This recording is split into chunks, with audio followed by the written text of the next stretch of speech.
In this lecture, we will discuss some numericals related to linear sum. तो सबसे पहले जो ये हमारे पास क्वेश्चन है, इसमें हमारे पास है if S and T are any subsets of a vector space V over field F, then we have to prove that linear span L S union T is equal to linear span S plus linear span T. तो सबसे पहले इसके लिए हमने क्या किया कि हमने पहले एक एलिमेंट V कंसीडर किया जो कि linear span S union T का मेंबर है. अगर वो S यूनियन T का मेंबर है तो इसका मतलब क्या हुआ कि क्योंकि लीनियर स्पैन में है V एलिमेंट, तो इसका मतलब हुआ कि V1, V2, Vn बहुत सारे कुछ एलिमेंट्स हैं जो कि S यूनियन T के अंदर बिलोंग करते हैं, और अल्फा 1, अल्फा 2, अल्फा n ये अपने पास स्केलर्स हैं जो कि फील्ड के अंदर बिलोंग करते हैं, और इनका linear sum that is summation of alpha i vi यानी कि लीनियर कॉम्बिनेशन है जो where i running from 1 to n, वो सारा मिलके हमारे पास क्या बनता है इक्वल टू v एलिमेंट बनता है. तो अब इसके अकॉर्डिंग v एलिमेंट क्या हो गया, क्योंकि v हमने क्या लिया है linear sum of n elements alpha i vi where i running from 1 to n. तो अब मैंने क्या किया, यानी कि मुझे ये पता है जो ये V1 से Vn के एलिमेंट है, या तो वो एलिमेंट S के हैं या वो एलिमेंट T के हैं या बोथ के हैं. तो मैंने इस तरीके से अरेंज कर लिया एलिमेंट कि पहले कुछ जो एलिमेंट्स थे J नाम उन एलिमेंट्स को दे दिया जो S के अंदर बिलोंग करते थे, और K एलिमेंट्स उनको दे दिया जो T के अंदर बिलोंग करते थे. यूनियन को हम एक बार ही लिखते हैं, दो बार नहीं लिखते, तो उसको किसी भी साइड हमने सपोज करके लिख लिया. तो मैंने क्या किया, जो I से 1 तक के एलिमेंट थे, तो ये वाले एलिमेंट्स को J और K में इस तरीके से ब्रेक करा कि J elements belongs to S and K belongs to T, और यूनियन वाले मतलब ये क्या हो गया एक तरीके से इंटरसेक्शन में कॉमन एलिमेंट हो गए, कॉमन को हमने एक बार लिख लिया. वो इसमें भी हो सकते हैं, इसमें भी हो सकते हैं, ठीक है. तो ये अपने पास इसका मतलब क्या हो गया, जब मैंने इनको दो में ब्रेक कर दिया तो पर ये वाला फिर से लीनियर कॉम्बिनेशन ऑफ S के एलिमेंट हो गए, और ये लीनियर कॉम्बिनेशन ऑफ K का एलिमेंट हो गया. क्योंकि अगर तुम्हें फिर भी कंफ्यूजन है कि जी कॉमन वाला कहाँ चला गया, तो मैं जीरो करके भी लिख लेते हैं एलिमेंट्स, ठीक है. कि अगर मान लो मुझे 7 लिखना है तो मैं 7 को क्या लिख सकती हूँ 7 प्लस 0 प्लस 0 प्लस 0, ठीक है, वो भी इक्वल टू 7 ही होगा. तो इसमें कोई कंफ्यूजन वाली बात नहीं है, जितने भी एलिमेंट्स का तुम चाहो सम ले सकते हो. 5 एलिमेंट मान लो एक सेट है जिसके अंदर 15 एलिमेंट है, तो कोई जरूरी नहीं कि हम एक बार में 15 के 15 एलिमेंट्स का सम लेंगे, तो हम कुछ एक एलिमेंट्स का सम भी ले सकते हैं. तो उसके बेस पे हमारे पास क्या मतलब हो गया यहां से कि जो ये V एलिमेंट है वो लीनियर सम है S एलिमेंट्स का प्लस लीनियर सम है T एलिमेंट्स का, क्योंकि देखो ये क्या हो गया, ये LS हो गया, ये LT हो गया. अब मैंने V एलिमेंट मैंने स्टार्ट कहां से किया था यूनियन से, और कहां पे पहुंचा दिया LS प्लस LT के अंदर. तो इसका मतलब क्या हो गया, LS union T will contain in LS plus LT. अब दूसरे केस के लिए अब मैंने एक कोई और एलिमेंट Z कंसीडर कर लिया जो कि मैं पहले प्लस में ले लूंगी और यूनियन में शो कर दूंगी. इसके लिए मैंने जब लिया कि Z इसके अंदर बिलोंग करता है, तो यानी कि क्योंकि ये लीनियर सम 2 का है, तो यानी कि X प्लस Y टाइप होगा. X किस में से बिलोंग करेगा LS में से, और Y किस में बिलोंग करेगा LT में से. अब जो ये X एलिमेंट है ऑब्वियसली वो किस टाइप का एलिमेंट होगा, समेशन अल्फा J VJ, और ये किस टाइप का होगा अल्फा K VK. J और K क्या चीज है, ऑब्वियसली अब तक हमें पता है कि where J VJ elements belongs to S and VK elements belongs to T, और अल्फा जो भी चाहे J हो चाहे K हो वो सारे के सारे कहां से आएंगे, ऑब्वियसली फील्ड में से आएंगे. तो इम्प्लाइज दैट, तो यहां से हमारे पास क्या हुआ कि जो ये Z नंबर है वो इसको इन दोनों को कंबाइन करके मैं ऐसे लिख सकती हूँ कि अल्फा I VI, वेयर जो ये I है ये I क्या बन गया union of I J plus K, यानी कि where set VI is equal to union of set VJ and VK. ठीक है, तो इससे मेरे पास क्या कंक्लूजन निकला कि इसमें अब ये भी क्योंकि लीनियर सम है तो Z belongs to linear sum of S union T। तो यहाँ पे वैल्यू क्या हो गई, इसका मतलब जो Z एलिमेंट मैंने स्टार्ट कहां से किया था, LS प्लस LT, और ये Z एलिमेंट मैंने शो किस में कर दिया, यूनियन में। तो यहां से हो गया LS plus LT will contain in LS union T। तो जो फर्स्ट रिजल्ट था उसमें हमने यूनियन को इसके अंदर शो किया, अब यहाँ पे प्लस को यूनियन के अंदर शो किया। तो क्या कंक्लूजन निकला 1 और 2 से कि both are same, hence the result. In this question let U1 and U2 are subspaces of R3 if U1 हमारे को दिया हुआ है 0 0 Z टाइप का, कि यानी कि फर्स्ट और सेकंड दोनों एलिमेंट जीरो है, केवल लास्ट एंट्री एग्जिस्ट करती है non zero, Z belongs to where Z belongs to real number, और U2 is equal to x y, और ये फर्स्ट और लास्ट एलिमेंट इसमें सेम है, एक्स वाई कहां बिलोंग करते हैं, रियल नंबर में। तो हमें ये शो करना है कि जो वेक्टर स्पेस है R3 ये अपने पास क्या है कि डायरेक्ट सम है U1 एंड U2 का। तो इसके लिए हम क्या दिखाएंगे, तो हम दिखाएंगे कि R3 is equal to U1 plus U2, और दूसरी चीज हमें शो करनी होगी कि U1 इंटरसेक्शन U2 क्या है, केवल और केवल एक सिंगलटन एलिमेंट जीरो होगा, कॉमन एलिमेंट केवल जीरो होगा। तो इसके लिए मैंने क्या किया, मैंने एक एलिमेंट V कंसीडर किया जो कि एक्स वाई जेड, क्योंकि R3 में से है, वेक्टर स्पेस R3 है, तो ये 3 एलिमेंट्स होंगे, और ये मैंने इसमें से R3 का एक एलिमेंट कंसीडर कर लिया। अब क्योंकि ये मेरे पास है कि ये जो रिजल्ट है R3 का क्या शो करना है मुझे, ये वाला जो एलिमेंट मुझे सब दिखाना है U1 और U2 का, तो इस करके मैंने इस एक्स वाई जेड को इस और इसकी शेप में तोड़ने की कोशिश की। तो जब मैंने बनाया तो यहाँ पे तो हो गया जीरो, यहाँ जीरो ही, तो यहाँ पे मैंने क्या लिख लिया, एक्स और वाई। ठीक है, जब मैंने सम किया तो ये तो हो गया एक्स वाई। अब प्रॉब्लम रह गई सिर्फ लास्ट की। अब लास्ट में क्या है, यहाँ तो एक्स ही रहेगा क्योंकि जो फर्स्ट एंट्री है वही लास्ट लेनी पड़ेगी, इसलिए मैंने यहाँ पे क्या कंसीडर कर लिया, जेड माइनस एक्स, ताकि जब मैं इन दोनों को ऐड करूं तो यहाँ पे आ जाए मेरे पास z। अब देखो यहाँ पे क्या है, पहली दो एंट्री जीरो है और लास्ट वाली ये हमारे पास एक मतलब कोई भी एलिमेंट नॉन जीरो टाइप, मतलब ये जीरो भी हो सकता है नॉन जीरो भी हो सकता है। इसी तरीके से यहाँ वाली भी सेटिंग बिल्कुल सेट है, इन दोनों को ऐड किया तो यही एलिमेंट मेरे पास बन रहा है। तो इसका मतलब क्या हो गया कि वेक्टर स्पेस R3 को मैं लिख सकती हूँ linear some U1 and U2। तो अब मुझे क्या शो करना रह गया सिर्फ कि अगर इन दोनों की इंटरसेक्शन मैं ये शो कर दूं कि केवल और केवल जीरो है।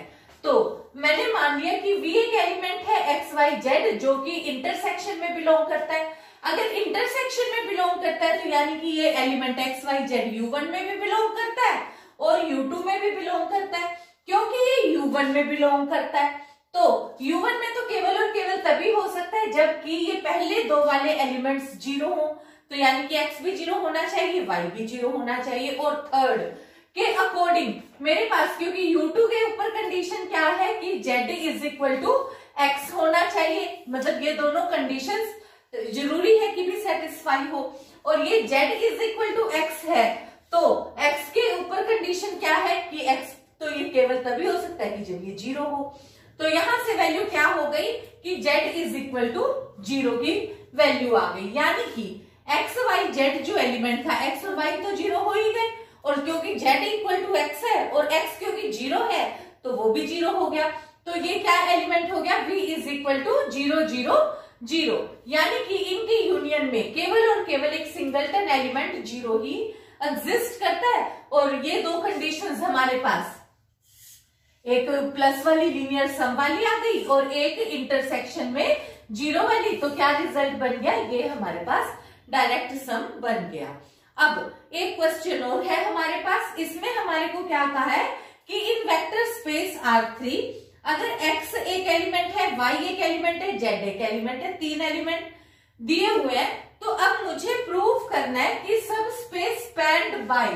अब देखो यहाँ पे सब स्पेस स्पैन्ड बाय में यहाँ क्या दिया हुआ है कि S में तो सिर्फ 2 एलिमेंट्स का लीनियर कॉम्बिनेशन लिया हुआ है और T में 3 एलिमेंट्स का लीनियर कॉम्बिनेशन लिया हुआ है, क्योंकि सब स्पेस स्पैन्ड का मतलब लीनियर कॉम्बिनेशन ही हो गया।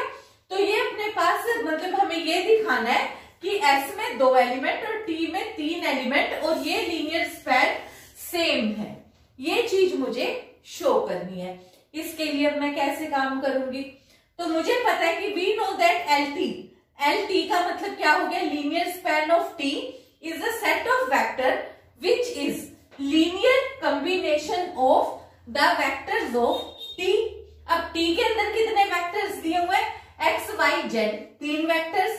लीनियर कॉम्बिनेशन की वजह से LT को मैं कैसे लिखूंगी, ax plus by plus cz, alpha 1 alpha 2 alpha 3 करके भी लिख सकते हैं, ABC भी कोई फर्क नहीं पड़ता, where ABC belongs to field real number. तो ये मैंने यहाँ पे इस तरीके से लिख लिया। अब देखो ये मेरे को शो क्या करना है, I have to express that z, क्योंकि z उसमें है नहीं, तो z को मैं बाकी 2 वेक्टर्स का मतलब यहाँ पे ये जो z है उसको x और y का लीनियर कॉम्बिनेशन शो करूंगी। तो उसके लिए मेरे पास अब यहाँ पे x और y जो 2 रिजल्ट्स दिए हुए हैं, तो मैंने कंसीडर कर लिया कि let z is equal to alpha 1x plus alpha 2y। x की वैल्यू मैंने सब्सटीट्यूट कर दी और यहाँ पे y की वैल्यू मैंने सब्सटीट्यूट कर दी और इधर ये z की सब्सटीट्यूट कर दी, क्योंकि z इज इक्वल टू है ना, तो z की वैल्यू ये मेरे को दी हुई है, ये मेरे को y की दी हुई है, ये x की। तो इस रिलेशन में मैंने z इज इक्वल टू, ठीक है, z की जगह पे क्या पुट कर दिया 3 माइनस 4 और 7, x की जगह पे क्या सब्सटीट्यूट कर दिया 1 2 1 और y की जगह पे क्या सब्सटीट्यूट कर दिया 3 1 5। अब इनको इक्वेट किया तो एक इक्वेशन मेरे पास क्या आ गई, alpha 1 plus 3 alpha 2 is equal to 3। तो ये हो गई। ऐसे ही 3 इक्वेशन आ गई, फर्स्ट कोएफिशिएंट, सेकंड और थर्ड, तीनों को इक्वेट किया। 2 अननोन है, 3 इक्वेशन है, तो 2 में से मैंने अल्फा 1 और अल्फा 2 की वैल्यू निकाल ली और तीसरे में पुट करके वेरीफाई कर लिया। कोई भी 2 इक्वेशन लेके जब मैंने अल्फा 1 और अल्फा 2 की वैल्यू निकाली तो -3 और 2 आ गया, और वो थर्ड इक्वेशन कोई से भी हो तो थर्ड को वो सेटिस्फाई कर रहा है, यानी कि जो काम मैंने किया वो बिल्कुल सही आ गया। इसका मतलब क्या हो गया कि ये जो z नंबर है वो x और y के लीनियर कॉम्बिनेशन में एक्सप्रेस कर सकती हूँ। तो अब मैंने क्या किया, जो ये मेरे पास लीनियर ट्रांसफॉर्मेशन थी ax plus by plus cz, इसमें मैंने z की जगह पे ये वाली वैल्यू जो ये रिजल्ट मेरे पास अल्फा 1 की वैल्यू कितनी आई है -3, अल्फा 2 की वैल्यू क्या आई है 2, तो यहाँ पे मैंने क्या सब्सटीट्यूट कर दिया -3 और 2, तो ये वाली z की जगह पे ये रिजल्ट सब्सटीट्यूट कर दिया -3x प्लस 2y। इसमें फिर मैंने x वाली टर्म्स इकट्ठी कर दी, y वाली टर्म्स इकट्ठी कर दी। अब देखो ये जो लीनियर सम ऑफ t में कितने एलिमेंट थे 3 x y z, और यहाँ पे जबकि सम में अब मेरे पास कितने आ गए सिर्फ 2 एलिमेंट x और y, और ये साथ में इनके क्या है, ये a माइनस 3c भी एक स्केलर है, b प्लस 2c भी एक स्केलर है, स्केलर कुछ भी हो सकता है, ये भी हमें पता है कि कोई फर्क नहीं पड़ता कि हमने 2 से मल्टीप्लाई किया हमने 5 से मल्टीप्लाई करा है, इसका हमें कोई फर्क नहीं पड़ता, फर्क पड़ता है वेक्टर्स का। तो यहाँ पे अब 3 वेक्टर्स से मेरे पास कितने रह गए, सिर्फ 2 वेक्टर्स का ये लीनियर कॉम्बिनेशन हो गया। इसको सपोज मैंने L कंसीडर कर लिया, इसको M कंसीडर कर लिया, तो ये क्या हो गया LX प्लस My, यानी कि अब मेरे पास जो सम था लीनियर सम T वो किसके बराबर आ गया, लीनियर सम S के बराबर आ गया, यानी कि दोनों ही S और T का जो सबस्पेस स्पैन है वो हमारे पास बिल्कुल सेम है। Now in this question x and y, z and w, 4 vectors are given to us which belongs to R3 R vector space, और हमें ये शो करना है कि linear combination of x y is not equal to linear combination of ZW। तो अब देखो पिछली बार हमारे पास एलिमेंट्स तो इसी तरीके के थे XYZ। हमने वहां पे क्या किया कि 2 का कॉम्बिनेशन और 3 का कॉम्बिनेशन हमने इक्वल शो किया था। अब इसमें दोनों में है दो एलिमेंट्स और हम ये शो करेंगे कि इनका लीनियर कॉम्बिनेशन इक्वल नहीं है। तो इसके लिए हम क्या चीज शो करेंगे कि हम मान लेते हैं कि लीनियर कॉम्बिनेशन इन दोनों का सेम है, क्योंकि हमें प्रूव करना नहीं है। तो हम लॉजिकली क्या चलते हैं कि हम ये कंसीडर कर लेते हैं कि इन दोनों का लीनियर कॉम्बिनेशन सेम है। अगर लीनियर कॉम्बिनेशन सेम है, XY का लीनियर कॉम्बिनेशन क्या होगा, मैंने मान लिया अल्फा बीटा A B, ये हमने स्केलर्स कंसीडर कर लिए। कहां पे बिलोंग करते हैं, फील्ड में। फील्ड कौन सा है, रियल नंबर सिस्टम। तो इसके अकॉर्डिंग ये वाली वैल्यू के अकॉर्डिंग क्या हो गया, alpha x plus beta y, और ये लीनियर कॉम्बिनेशन के अकॉर्डिंग हो गया AZ is equal to BW होना चाहिए। अब मैंने यहां से x, y, z और w की जो गिवन वैल्यूज हैं ये सब्स्टिट्यूट कर दी, तो ये इक्वेशन बन गई। अब मैंने इनके लाइक कोफिशिएंट्स को इक्वेट कर दिया। देखो पहली पोजीशन को इक्वेट किया तो यहां से मेरे पास आ गया alpha plus 2 beta is equal to 4a minus 3b। ऐसे ही 3 इक्वेशन मेरे पास बन गई टोटल। अल्फा बीटा में 3 इक्वेशन, अननोन कितने अल्फा बीटा में 2। तो मैंने 2 को सोल्व करके पहली 2 इक्वेशंस को सोल्व किया और अल्फा बीटा की वैल्यू निकाल ली। किसकी शेप में, a और b, क्योंकि a और b भी स्केलर्स है, अल्फा बीटा भी स्केलर्स है। तो मैंने अल्फा बीटा की वैल्यू निकाल ली a और b की शेप में। तो यहाँ पे वैल्यू मैंने निकाल ली, तो अल्फा की वैल्यू आ गई, बीटा की वैल्यू आ गई। अब अगर जो अननोन मेरे पास 2 और इक्वेशन 3, तो मुझे करना क्या होता है, मैं थर्ड में पुट करके वेरीफाई करूंगी। अब मैंने थर्ड इक्वेशन मेरे पास ये रही, इसके अंदर जब मैंने ये अल्फा और बीटा की वैल्यू सब्स्टिट्यूट करी तो मेरे पास कुछ इस तरीके का रिजल्ट आ गया, यानी कि मेरे पास आ गया -17/4 is equal to 1, which is impossible, ये तो हो ही नहीं सकता। यानी कि जो 2 वैल्यूज मैंने 2 इक्वेशन से निकाली थी वो वैल्यूज थर्ड इक्वेशन को सेटिस्फाई नहीं कर रही। तो इसका मतलब क्या है कि जो मेरी सपोजिशन थी वो रॉन्ग है, और इसका मतलब है कि ये जो 2 का लीनियर कॉम्बिनेशन मैंने यहां सपोज किया इक्वल है, ये इक्वल नहीं हो सकता। तो ये हमारे पास इसका रिजल्ट है। अब देखो हमारे पास एक और क्वेश्चन है, इसके अंदर हमारे को इवन और ओड फंक्शंस का कॉम्बिनेशन दिया हुआ है। स्टेटमेंट क्या है कि late VR be a vector space of all functions from real to real if W1 is set of all even functions and W2 is set of all odd functions, then we have to show that W1 and W2 are subspaces of V. Also we have to show that V is direct sum of W1 plus W2। तो इसके लिए सबसे पहले तो हम W1 और W2 को पहले सबस्पेस शो करते हैं। तो देखो हमारे को दिया हुआ क्या है, W1 इवन फंक्शन दिया हुआ है। इवन फंक्शन हमें पता है कि इवन फंक्शन की डेफिनेशन क्या होती है कि एक फंक्शन है, फंक्शन बिलोंग करता है वेक्टर स्पेस में से, और वो फंक्शन किस तरीके का है कि जिसमें अगर हम x की जगह पे -x सब्स्टिट्यूट करें तो भी फंक्शन एज इट इज रहता है।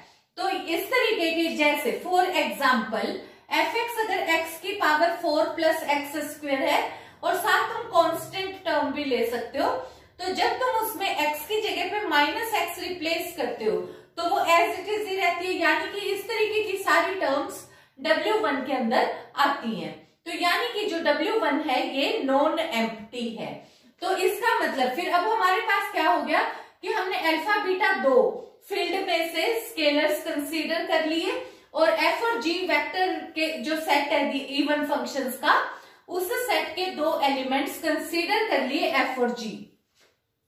तो अब हमारे पास यहाँ पे किस तरीके से, क्योंकि ये W1 में यानी कि f और g दोनों किस तरीके के फंक्शन हमने कंसीडर करे, even, such that f of -x क्या है, fx है, g ऑफ -x क्या है, gx है, और x कहां पे बिलोंग करता है, ऑब्वियसली रियल नंबर में से बिलोंग करता है। So alpha f plus beta g. अगर हमें सबस्पेस शो करना होता है तो ये शो कर देना सफिशिएंट है कि ये एलिमेंट भी W1 में बिलोंग करता है। तो मैंने यहाँ पे alpha f plus beta g minus x लिया, फिर मैंने ये माइनस एक्स पहले एक बार alpha f x minus x किया, बीटा जी माइनस एक्स अलग अलग कर दिया। पर मुझे पता है एफ ऑफ माइनस एक्स किसके बराबर है, एफ एक्स के, जी माइनस एक्स किसके बराबर है, और फिर से मैंने ये x कॉमन ले लिया तो ये क्या हो गया अल्फा एफ प्लस बीटा जी। यानी कि जब मैंने इस फंक्शन में भी माइनस एक्स की जगह पे माइनस एक्स पुट किया तो ये दोनों सेम आ रहे हैं। तो इसका मतलब ये भी एक इवन फंक्शन आ रहा है, जबकि एफ और जी इवन फंक्शन है। तो इसका मतलब क्या हो गया, W1 मेरे पास एक सब स्पेस हो गया V का। इसी तरीके से बिल्कुल सेम पैटर्न से हमने W2 को शो कर दिया। W2 हमारे पास क्या है, सेट ऑफ ओड फंक्शंस। तो इसमें मैंने क्या ले लिया, एफ ऑफ माइनस एक्स जब मैंने पुट किया तो क्या आ गया माइनस एफ ऑफ एक्स। फिर इस तरीके में हम फॉर एग्जाम्पल किस तरीके के लेते हैं जिसमें डिग्री एक्स की डिग्री ओड होती है। अब देखो अगर मैं इसमें x की जगह पे माइनस एक्स लूंगी तो कितना हो जाएगा, यहाँ पे भी माइनस कॉमन, यहाँ पे भी माइनस कॉमन, ठीक है ना।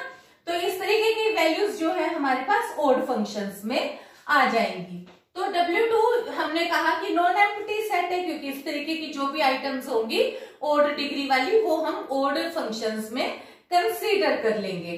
तो अब हमने फिर से अल्फा बीटा फील्ड के एलिमेंट्स ले लिए, एफ और जी W2 सेट के अंदर के कोई भी दो एलिमेंट्स ले लिए, यानी कि दोनों ओड फंक्शंस कंसीडर कर लिए, such that F of minus x इस बार क्या है माइनस एफ ऑफ एक्स है, जी ऑफ माइनस एक्स किसके बराबर है, माइनस जी एक्स के बराबर है। तो alpha f plus beta g minus x इस बार कितना हो गया, alpha f minus x plus beta g minus x. अब इसमें से माइनस कॉमन निकला, इसमें से भी माइनस, यहाँ भी माइनस आ गया, यहाँ भी माइनस, माइनस मैंने टोटल में कॉमन ले लिया, फिर मैंने यहां से x कॉमन ले लिया। तो ये रिजल्ट मेरे पास क्या हो गया कि जब मैंने x की जगह पे माइनस एक्स पुट किया तो बाहर भी माइनस कॉमन आ गया, यानी कि ये वाला एलिमेंट भी किसमें बिलोंग करता है, W2 में। तो यानी मैंने क्या चीज शो कर दी कि W1 को भी मैंने सबस्पेस शो कर दिया, W2 को भी सबस्पेस शो कर दिया। और अब मुझे क्या शो करना है कि set of all functions, V मैंने क्या लिया सेट ऑफ ऑल फंक्शंस, यानी उसमें तो इवन भी है, ओड भी है, मिक्स भी है। तो अब मुझे ये शो करना है कि वो इन दोनों का डायरेक्ट सम है। तो डायरेक्ट सम के लिए मैंने किस तरीके से लिया कि मुझे ये शो करना है पहले तो कि ये इसका सम है, और दूसरा मैं क्या शो करूंगी कि इन दोनों के बीच में जो इंटरसेक्शन का एलिमेंट है वो केवल और केवल जीरो एलिमेंट है, उससे अलग कोई भी एलिमेंट कॉमन नहीं हो सकता जीरो के अलावा।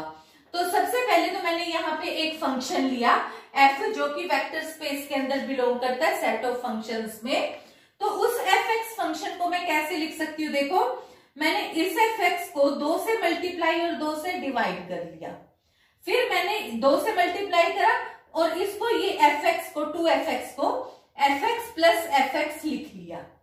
इस तरीके से लिख के फिर मैंने इसके बीच में f of minus x add और सब्ट्रैक्ट कर दिया। तो देखो इससे कोई फर्क नहीं मेरे क्वेश्चन को पड़ा, अभी भी ये किसके इक्वल रह गया fx। फिर मैंने इसके दो पेयर्स बना दिए, एक तो 1/2 fx plus f minus x हो गया, एक 1/2 fx minus f of minus x हो गया। तो ये वाली वैल्यू को मैंने इस वाले फंक्शन को fx बोल दिया और इसको कैपिटल gx बोल दिया, f और g मैंने मेंशन कर दिए। तो अब मैं ये शो कर दूंगी कि कोई भी जो फंक्शन है वो किस तरीके की टर्म होंगी, उसमें या तो इवन होगी या ओड होगी। फिर मैंने यहाँ पे अब मैं ये शो करूंगी कि fx इवन है और gx ओड है। तो उसके लिए मैंने क्या लिया, fx में x की जगह पे माइनस एक्स पुट किया। तो देखो जब मैंने f में यहाँ पे x की जगह पे माइनस एक्स पुट किया तो यहाँ माइनस हो गया, यहाँ माइनस माइनस प्लस हो गया, और ये अगर मैं क्योंकि प्लस है तो इंटरचेंज भी करूं तो सेम ही रह गया। तो यानी कि ये f ऑफ माइनस एक्स फिर से मेरे पास किसके इक्वल आ गया, fx के ही इक्वल आ गया, और यानी कि ये किसके अंदर बिलोंग करता है, W1 के अंदर बिलोंग करता है। अब G में मैंने x की जगह पे -x पुट किया तो यहाँ माइनस हो गया, यहाँ प्लस हो गया, पर मुझे यहाँ पे प्लस चाहिए था, यहाँ माइनस, तो मैंने क्या किया, मैंने माइनस कॉमन ले लिया। माइनस कॉमन लिया तो ये हो गया -1/2 fx minus g minus x, यानी कि g ऑफ माइनस x किसके बराबर आ गया, -gx, यानी कि जो gx है फंक्शन वो किसके अंदर बिलोंग कर गया, W2 के अंदर बिलोंग कर गया। यानी कि मैंने जो कोई भी फंक्शन है f, उसको मैंने लिखा था f प्लस g। f किसके अंदर बिलोंग कर रहा है, W1 के, और g किसके अंदर, W2, और f किसका एलिमेंट है, वेक्टर स्पेस का। तो यानी कि v can be expressed as sum of W1 plus W2। अब इसके बाद मेरे पास, क्योंकि मुझे डायरेक्ट सम दिखाना है, सम तो मैंने दिखा दिया, डायरेक्ट सम के लिए मेरे पास क्या होगा कि W1 इंटरसेक्शन W2 मुझे 0 शो करनी है। उसके लिए मैंने क्या ले लिया कि मैंने कंसीडर किया कि f कोई वैल्यू है जो कि इनके इंटरसेक्शन में बिलोंग करती है।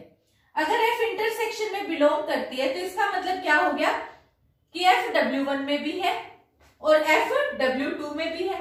अगर f W1 में भी है यानी कि फंक्शन इवन भी है, यानी फंक्शन ओड भी है। अगर फंक्शन इवन है तो f माइनस एक्स किस प्रॉपर्टी को होल्ड करेगा, will be equal to f of x। अगर फंक्शन ओड है तो किस प्रॉपर्टी को सेटिस्फाई करेगा, f of minus x will be equal to minus f x. पर ये वाली वैल्यू तो सेम है, इसका मतलब क्या हो गया, f x will be equal to minus f x. और इसका मतलब अब मेरे पास यहां से क्या हो गया कि ये इधर आ गया, तो ये क्या हो गया, 2fx is equal to 0, 2 can't be equal to 0, so only possibility is this that fx is equal to 0। और f मैंने क्या माना था, इनके इंटरसेक्शन में, यानी कि इंटरसेक्शन में केवल और केवल 0 ही एलिमेंट होगा, यानी 0 ही एक ऐसा फंक्शन है जो इवन भी कह सकते हैं, ओड भी कह सकते हैं, अदरवाइज और कोई भी एलिमेंट नहीं होगा। तो ये जो थर्ड प्रॉपर्टी और फोर्थ, थर्ड में हमने क्या प्रूव किया, डायरेक्ट, मतलब हमने यहाँ पे सम प्रूव कर दिया, और यहाँ पे हमने इंटरसेक्शन में केवल और केवल 0 एलिमेंट दिखा दिया। तो इससे क्या हो गया, W1 और W2 का डायरेक्ट सम हो गया वेक्टर स्पेस। सो ये हमारे पास रिजल्ट है। This is example related to matrices. In this example let V be a vector space of n by n matrices over the field R and W1 and W2 be subspaces of symmetric and skew symmetric matrices of order n respectively. We have to show that V is direct sum of W1 and W2. तो देखो, अगर अब यहाँ पे हमें W1 और W2 subspaces दिए हुए, लास्ट में हमने इवन और ओड को सबस्पेस प्रूव किया था। अब इसमें भी अगर तुम्हारे को बाय चांस प्रूव करना पड़े तो तुम मैट्रिसेस को भी, सिमेट्रिक मैट्रिक्स और स्क्यू सिमेट्रिक मैट्रिक्स को अलग से सबस्पेस प्रूव कर सकते हो बहुत ही इजीली। तो इसी तरीके से अब हमारे पास, क्योंकि यहाँ पे सबस्पेस गिवन है और अब हमें यहाँ क्या चीज प्रूव करनी है, ओनली डायरेक्ट सम। तो उसके लिए हम क्या शो करेंगे कि कोई भी n बाय n की मैट्रिक्स है तो वो यूनिक वे से सिमेट्रिक प्लस स्क्यू सिमेट्रिक के कॉम्बिनेशन में लिखी जा सकती है। तो उसके लिए सबसे पहले तो हम लीनियर सम दिखाएंगे। तो एक अपने पास सिमेट्रिक मैट्रिक्स है, स्क्यू सिमेट्रिक्स, तो हम ये शो करेंगे कि V जो मैट्रिक्स है n बाय n, V एक वेक्टर स्पेस है जिसके अंदर सारी की सारी n बाय n की मैट्रिसेस है। W1 और W2 सबस्पेसेस है symmetric and skew symmetric matrix के। तो we will show that V is direct sum of W1 plus W2। तो इसमें हमने सबसे पहले क्या लिया, A एलिमेंट एक वेक्टर स्पेस V का कंसीडर किया, तो ऑब्वियसली ये A क्या हो गई, n बाय n की मैट्रिक्स हो गई, और फील्ड क्या दिया हुआ है, रियल नंबर सिस्टम दिया हुआ है।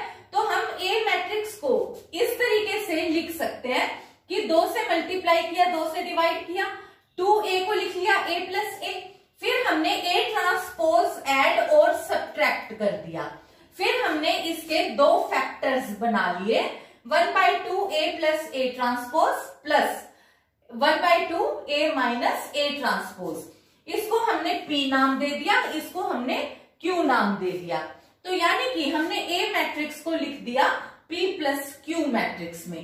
अब हम ये शो कर रहे हैं कि जो ये P मैट्रिक्स है ये सिमेट्रिक है और जो ये Q है ये स्क्यू सिमेट्रिक है। मतलब हम ये शो कर रहे हैं कि जो A मैट्रिक्स है वो सम है symmetric and skew symmetric matrix का। तो अब मेरे को ये सिमेट्रिक शो करनी है, तो P की वैल्यू ये वाली है, तो मैंने क्या किया, इसके ऊपर ट्रांसपोज इम्पोज कर दिया। हमें पता है कि कांस्टेंट के ऊपर ट्रांसपोज एप्लीकेबल नहीं है, कि constant value as it is रहती है, तो 1/2 एज इट इज रह गया। सम पे ट्रांसपोज का रूल है कि ए पे ट्रांसपोज, ए पे डबल ट्रांसपोज। तो यहाँ पे ये ट्रांसपोज का ट्रांसपोज होके हमें फिर ये भी पता है कि A double transpose is equal to A itself होता है। तो यहां से हो गया ए ट्रांसपोज प्लस ए, और फिर हमें पता है कि मैट्रिक्स एडिशन कम्यूटेटिव होता है, तो इसलिए मैं इसको ए प्लस ए ट्रांसपोज भी लिख सकती हूँ। तो मेरे पास वापस वो वैल्यू क्या आ गई P, और यानी कि P transpose is equal to, मैंने P प्रूव कर दिया, तो इसका मतलब क्या हो गया, सिमेट्रिक मैट्रिक्स हो गई। सिमेट्रिक मैट्रिक्स हो गई तो यानी कि ये P मैट्रिक्स किस में बिलोंग करती है, सब स्पेस W1 के अंदर बिलोंग करती है। बिल्कुल सेम पैटर्न से हम अब Q पे आ गए। Q की वैल्यू मैंने ली 1/2 A माइनस ए ट्रांसपोज। अब ये वाली वैल्यू इसके ऊपर Q के ऊपर ट्रांसपोज किया, तो यहां हो गया constant as it is, A पे transpose minus A double transpose. Double transpose means no transpose, तो 1/2 A ट्रांसपोज। अब देखो यहाँ पे क्योंकि माइनस इधर है, जबकि हमारे पास, फिर मैंने क्या किया, माइनस यहां से कॉमन ले लिया। माइनस कॉमन लेने से 1/2 A माइनस ए ट्रांसपोज हो गया, यानी कि ये वाली वैल्यू देखो एज इट इज आ गई विद नेगेटिव साइन, यानी कि Q के ऊपर जब मैंने ट्रांसपोज किया तो किसके इक्वल आ गया, माइनस Q। और ये क्या है, ये स्क्यू सिमेट्रिक की डेफिनेशन है।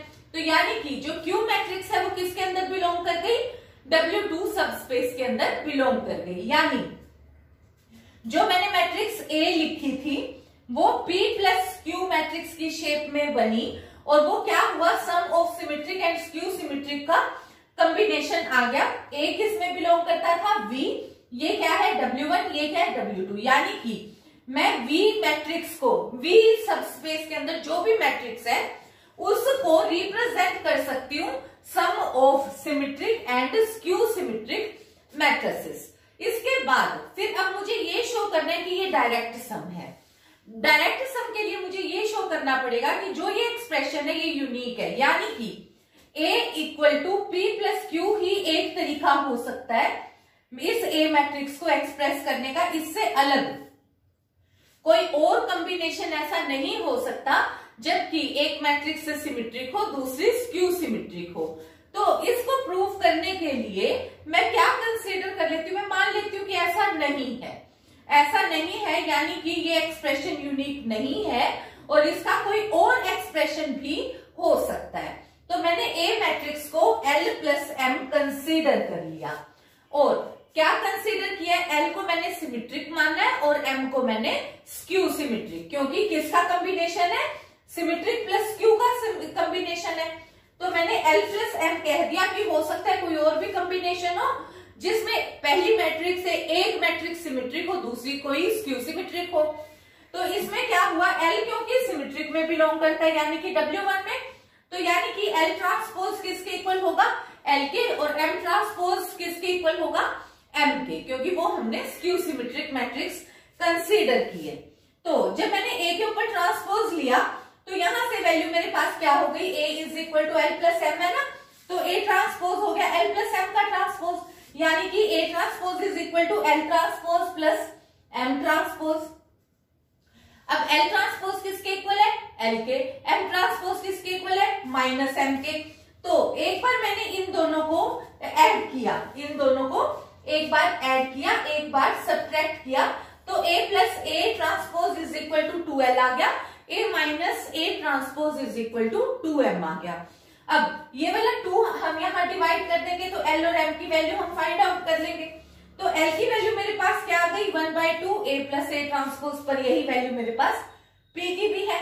इसी तरीके से M की वैल्यू क्या आई, 1/2 A माइनस A ट्रांसपोज, और यही वैल्यू मेरे पास Q की भी है, यानी कि जो मैंने वैल्यू कंसीडर करी है L और M, वो तो कुछ और है ही नहीं, वो तो वही नाम अलग दे दिया है, तो बिल्कुल सेम वैल्यू P और Q वाली ही। तो यानी कि ये कोई अलग एक्सप्रेशन नहीं है, यही सेम एक्सप्रेशन है। यानी कि ए मैट्रिक्स को हम केवल और केवल एक ही तरीके से एक्सप्रेस कर सकते हैं P प्लस Q के तरीके से। तो ये, और वेयर P बिलोंग करता है सिमेट्रिक और Q बिलोंग करता है स्क्यू सिमेट्रिक मैट्रिक्स में। तो इसका मतलब हमारे पास क्या हो गया कि कोई भी n बाय n की मैट्रिक्स है वो हमारे पास डायरेक्ट सम होगा किन दो मैट्रिसेस का, एक सिमेट्रिक मैट्रिक्स का और एक स्क्यू सिमेट्रिक मैट्रिक्स का। So that is all for this lecture. Thank you.